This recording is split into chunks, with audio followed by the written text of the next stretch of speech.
হে আল্লাহ, তোমার কাছে আর চাওয়ার কিছুই নেই আমার স্বামী ছাড়া।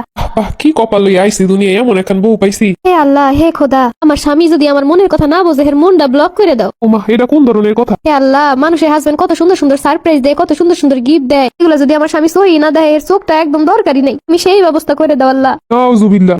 হে মাওলা, আশেপাশে যত ভাইয়েরা আছে সবাই এর বউ নিয়ে ঘুরতে যায়। হে মাবুদ, এগুলো যদি আমার জামাই নাই করে, তাহলে এর হাত পায়ের কোনোই দরকার নাই। এই দোয়া আমার লাগে কেটা করতে কইছে? হে আল্লাহ, আমার সাথে আমার স্বামীর সাথে ঝগড়া বাঁধানোর জন্য যারা দুশ্মনগিরি করে, এমন দুশ্মন গো সংসারে এমন অশান্তি দেও যেন জইলে পুড়ে শেষ হয়ে যায়। হে মাবুদ, আমার স্বামীর কথা আমি প্রায় সময় কষ্ট পাই, কিন্তু হে বেটা হ্যাঁ বুঝে না নাকি, হ্যাঁ নাকি জানি না আমি কষ্ট পাইছি। হে মাবুদ, এইগুলো যদি এই বুঝতেই না পারে, এ যেন আমার দেহে ঠিকই কিন্তু কথা কইতে না পারে, এমন ব্যবস্থা করে দাও। নাউজুবিল্লাহ, মোনাজাতে বইয়ে কি সব কইতেছে আমার নামে। মাবুদ, তোমার দরবারে দুই হাত তুলে চাইলে তুমি কখনো নিরাশ করো না, তুমি আমার মনের আশাগুলো পূর্ণ করো মাবুদ। এ মাবুদ, তোমার দরবারে আমি হাত তুলে কইতেছি, তুমি জানো এর কথা কিছু হইল না। তুমি এগুলো কবুল করলে মাবুদ আমি শেষ। তুই দেহে দি মাথাটা নোয়া, নামাজ পড়ছি একটু ফুদিয়া দিই মাথায় দোয়া করে। ওই ফু আমার দাউন লাগবো না, তুমি যেই দোয়া করছো আমি সব শুনছি। রাগ করতেছো কেন? তোমার লাগে তো ভালো দোয়াই করছি।